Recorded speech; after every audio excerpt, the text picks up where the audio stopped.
Hey everyone, Tom here. A word before we begin. Recently, leaders from a manufacturing company reached out to me about providing some training to their senior directors who report to their executive staff. I do this sort of training a lot, and I told them about the topics that I usually deliver: sorting and labeling, answering questions powerfully, executive thinking, storytelling, and nervousness. I told them I would send them the PDFs that I use to support all those topics. So after the call, I go into my folder, it has all the PDFs, and I realize, much to my surprise, we have never made a PDF that supports my ideas about nervousness. And I really couldn't believe it because in my decades of coaching, nervousness is one of the topics that I talk about almost more than anything else. So my team and I jumped right on it. We created a PDF about conquering nervousness. It's in our tools bin right now. It's free. Please help yourself. The link is in the show notes. To add depth to the ideas in this PDF, I'm rebroadcasting an episode from April 2024 that was originally titled Mastering Nerves. I hope it's helpful. I'll jump back in with this month's gratitude, but meanwhile, here's the show. Enjoy. Welcome back to The Look and Sound of Leadership, an ongoing series of executive coaching tips designed to help you be perceived in the workplace the way you want to be perceived. I'm Tom Henschel, your executive coach, and today we're talking about how to conquer nervousness. Ashish was both thrilled and terrified. Ashish held a senior position at a global law firm because he had expertise in an arcane field of economic analysis. The prior year, a corporation represented by the firm had been sued over a very odd, very narrow stakeholder complaint. If Ashish's firm didn't win the case, the corporation could be at risk for billions of dollars over decades. Ashish came up with a theory that would defend the corporation's position. That theory of his had become the heart of the defense. Soon, as part of the case, he was going to have to testify before a judge and explain his analysis. "This is a dream come true, Tom," he told me during a coaching session. "A theory of mine is going to end up influencing the outcome. Enormous sums are at stake here, and my theory could be the hinge point. I couldn't be more delighted." He smiled and said, "I like when people pay attention to my ideas. I love my ideas. I wish more people wanted to know about them. And now they will, if," he raised a finger dramatically, "if I can explain my theory to the judge. Well, no, I certainly can explain it. The question is whether I can explain it in a way the judge will understand."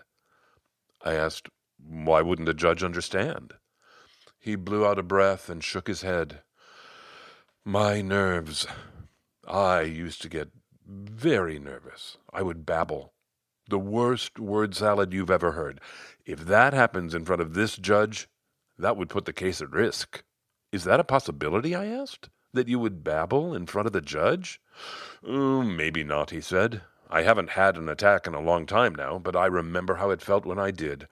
I watched nonsense come out of my mouth. I couldn't stop it.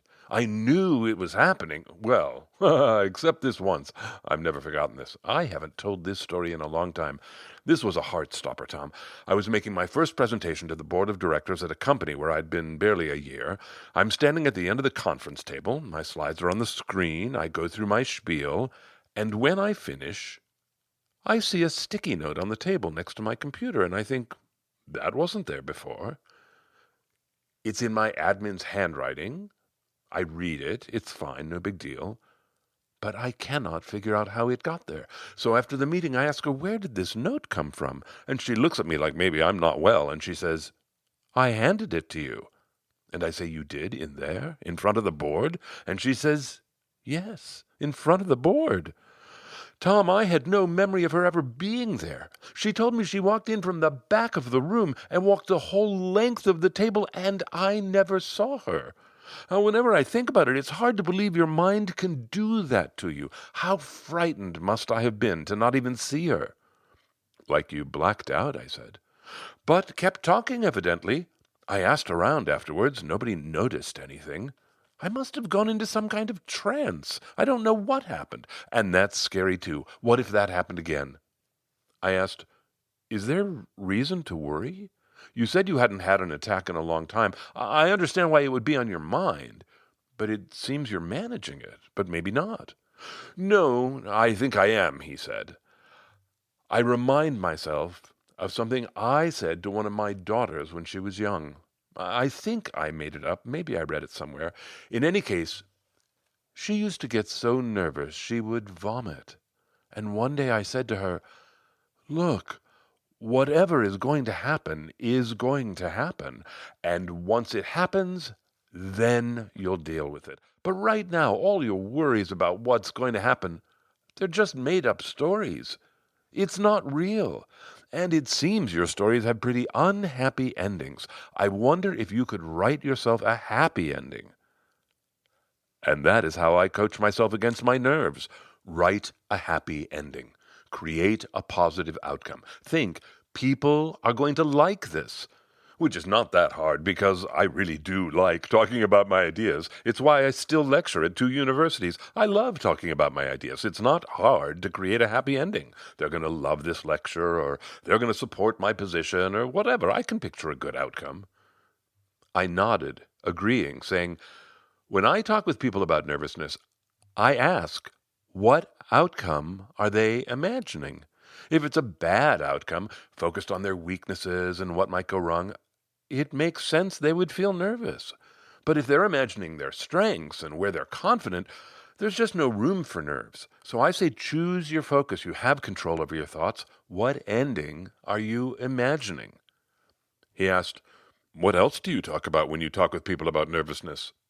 I smiled and said, well, there's a tool I talk about all the time, and it comes from a story of my own that I tell. Can I hear it? He asked. Sure. I took a breath. One of my first professional acting jobs right out of school was at an enormous theater here in Los Angeles called the Ahmanson. It seats 3,000 people. When you put on theater for 3,000 people, it has to be big. Well, I had a tiny little part in a gigantic extravaganza. My big moment was a 2-line exchange with the big star. And this woman, I was in awe of her. She was just amazing. I felt so lucky to have watched her in rehearsals. So anyway, one night, I say my first line, and I see her reply, but I couldn't hear her reply. It was like she was on mute. And I say my second line, and she does what she always does, so I leave like I usually leave, but I could not hear her. I had gone deaf. He said, like I had gone blind. I nodded. Amazing, right? My nerves shut down my hearing like your nerves shut down your vision. And out of this came a tool, he asked? Yes, because I needed something fast. I was thinking if this happened again the next night, my career is over. I was freaking out. So I asked myself, okay, you couldn't hear her. What could you hear? And I knew the answer right away. I was hearing my self-critical voice. I knew that voice. I had named that voice. I called that voice Nasty. Nasty said all the things that scared me. Things like, she doesn't think you're much of an actor, and you're really over your head here, Buster, and you are making no impression here at all, you know.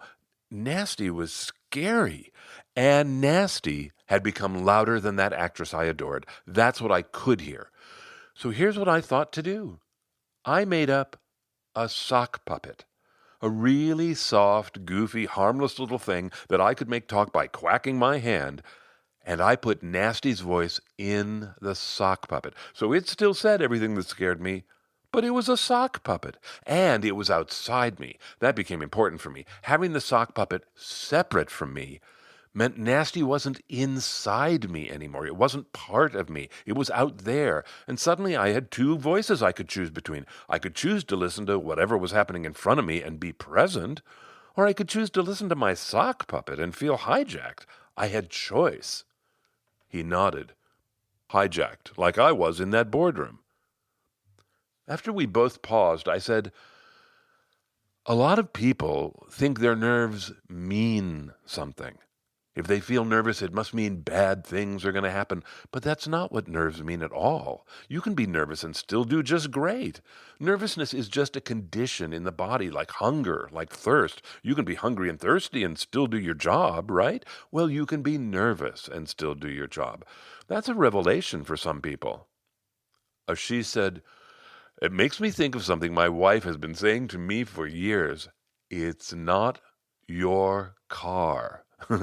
She first said it because we used to live near a neighbor whose car alarm went off all the time, and it used to infuriate me. And she'd say, "But it's not your car." She was saying, "Let it go, let it be, get on with your life, do the task at hand, whatever that is. Never mind the alarm, it's not your car." Just like you can be nervous and still do your job. Do both. It's okay. I said, "I like it's not my car. That's helpful." He said, "And I like your sock puppet." Ashish enjoyed the experience of giving testimony in front of the judge. To him, the experience was an exciting intellectual jousting match. Mastering his nerves allowed him to focus and show up with the look and sound of leadership. As I was writing this episode, it occurred to me that over my 30 years listening and talking with people, I've probably talked about nervousness more than any other topic. I've gotten to see which tools people consistently find the most helpful. And in this part of the show, I want to tell you my top 3, and then I want to tell you about a case of nervousness that happened on a global stage that I've found amazing to watch. Okay, you ready? So first, the top 3 ideas to help you master your nerves. Number 1, celebrate incremental improvement. If you want to master your nerves, you need to notice yourself getting better, no matter how small the win. If you say one less celebrate.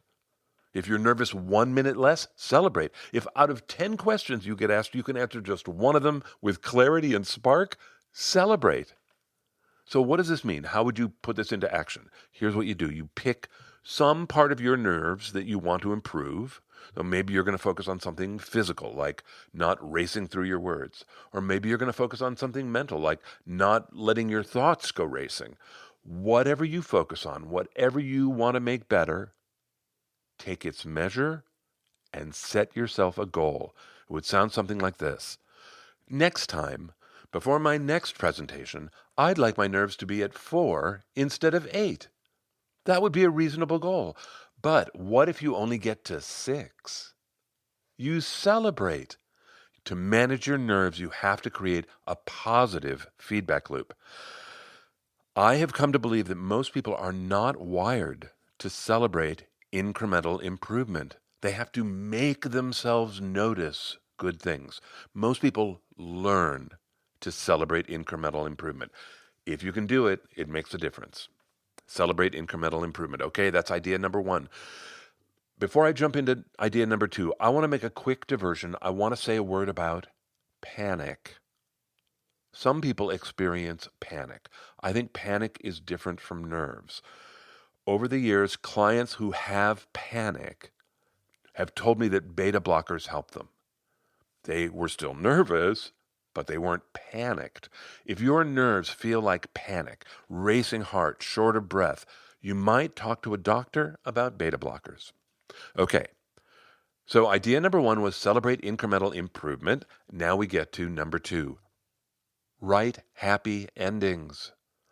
Ashish and I talked about this during the episode. The message is this: how you think affects how you feel. Write happy endings will help master your nerves. So how does it work? You ask yourself, what do I imagine is going to happen? And listen to your answer.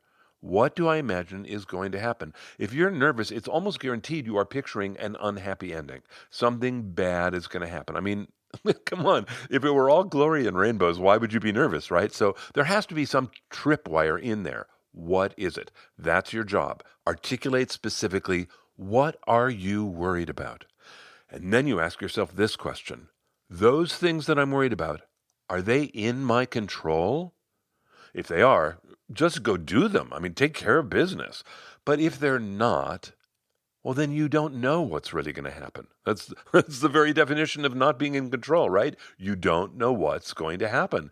And you have made up a story that is making you nervous. So unwrite that story. Write a happy ending. The more positively you think about the event, the smaller your nerves will be. This is in your control, and it's not unlike celebrating incremental improvement, except that's assessing what happened and looking for the good in it. This is creating the future, writing a happy ending. Once again, I would say people are not wired for this tool, but when they learn it, their nerves are not a problem. That's idea number 2, write happy endings. Here's idea number 3. So this is a variation on the sock puppet or Ashish's car alarm. The idea is this: ignore your nerves. Ignore them. Your nerves are like a bully on the playground. They're just trying to scare you. And any engagement you have with them is going to be a loss. So ignore them. You don't have to kill them. You don't have to make them shut up. Ignoring your nerves makes them powerless. If you ignore them, you might still feel nervous, but you can still do your job, right? And you can be nervous and still celebrate incremental improvement. You can be nervous and still write a happy ending. Those are the top 3 ideas about mastering nerves. Celebrate incremental improvement, write happy endings, ignore your nerves. Next, a story about a very public case of nerves that I find so inspiring. I cannot wait to share it with you right after this month's gratitude. Gratitude this month begins with a listener named Brendan. Back in 2018, Brendan went to the leadership of his company and advocated to get some communications training for the team he was on. Being a loyal listener, he also advocated for me to deliver the training. And that happened. We met in Vancouver. We had a great time. Now, 8 years later, Brendan is with another company, this time in Denver. Once again, he went to the leaders of his company and advocated for training and advocated for me, and it's going to happen this spring. And the curriculum's going to be really interesting. I think it's going to be great. So, Brendan, thank you. I am very grateful. Every month I tell you how grateful I am for your reviews, but this month is unique. There was a review from a listener named Hussein Agahi in Iran. Hussein, I want to send you my very best wishes for your safety and the safety of your family. There was a review from here in the United States from a listener with the username Borador32861. And then there were reviews from 2 listeners whose names you have heard before. They have been leaving reviews in Castbox attached to specific episodes: David Lanchart and Todd Thompson. David left 3 reviews this month, and Todd left 7. So thank you both so much. I am very grateful. Okay. This story. This story is like a shot of inspiration directly in my veins. Before I tell you the story, I want to tell you why I'm sharing it with you. For years and years, people have told me how helpful the idea of the sock puppet has been. People tell me that externalizing their nasty voice helps them gain control over it. This story is about a woman whose anxiety hijacked her on a global stage in front of millions of people. Her anxiety started speaking for her, saying things she did not want to say, and the story is about her heroic struggle. You can watch this unfold for yourself. It's a 3-minute clip of Emma Stone struggling to make her acceptance speech at the 2024 Academy Awards when she won for Best Actress. As background, Emma Stone is an American actress. She's in her 30s. She has been performing professionally since she was a teenager. And all that time, she has been battling anxiety. She talks openly about how when she can control her anxiety, it becomes a fantastic creative tool. But sometimes she can't control it. And those are bad experiences for her. Well, during this little clip, Emma Stone is wrestling her anxiety in real time, in full view of all of us. When you watch it, the link is in the show notes. When you watch it, here's what I think you'll see. It's the Academy Awards, Best Actress category, close-up on all 5 nominees. The envelope opens. The name is called Emma Stone. And now the close-up is just on her. The camera's right in her face, and it is plain she is not happy. She is flooded with feelings. You can see them flashing across her face, and none of them are happy. Her anxiety is in control right there. And she gets out of her chair. She starts hugging people. So now we're seeing her from behind. And the next time we see her face, she's climbing up the stairs and she is weeping. And these are not happy tears. And as she's climbing, she says, "My dress is broken." And I thought to myself, her dress? Really? Is that the top thing on her mind at this moment in her life? Her dress? I thought, that is her anxiety talking. When she finally gets to the microphone, you'll see she's fighting tears, but she's doing okay. And then she gasps and she winces and she says, "Oh boy, this is really overwhelming." And she means it. She is being overwhelmed by her anxiety. You can see it.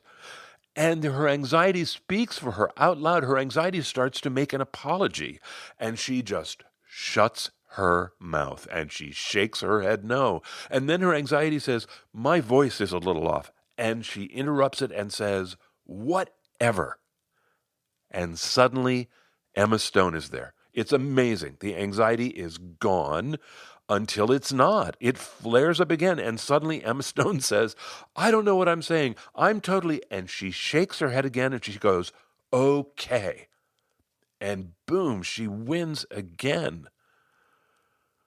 What moves me every time I watch this clip is imagining the years of struggle it must have taken her to get to that place, to get to where her rational brain could register that her anxiety was speaking, and there on a global stage, at the pinnacle of her profession, at the moment when all the eyes of the world are on her and haters are inevitable, she faces down her anxiety.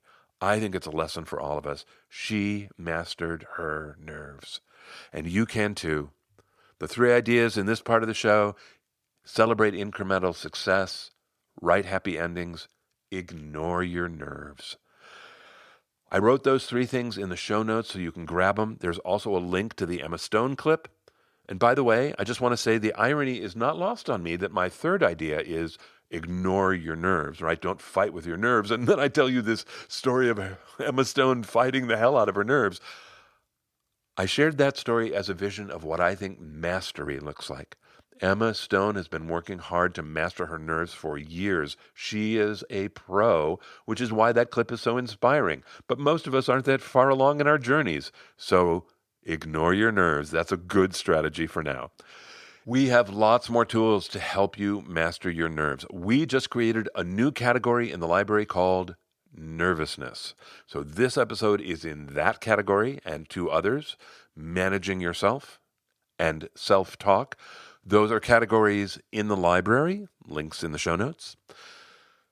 There are lots of episodes you might listen to, but 5 in particular are Act As If, Choosing Persistence, Conquering Fear, The Executive Imposter, some really good tools in there, and The Many Parts of You.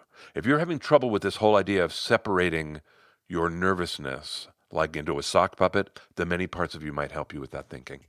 All right, that's it from me. Until next time, I'm Tom Henschel. Thanks so much for listening.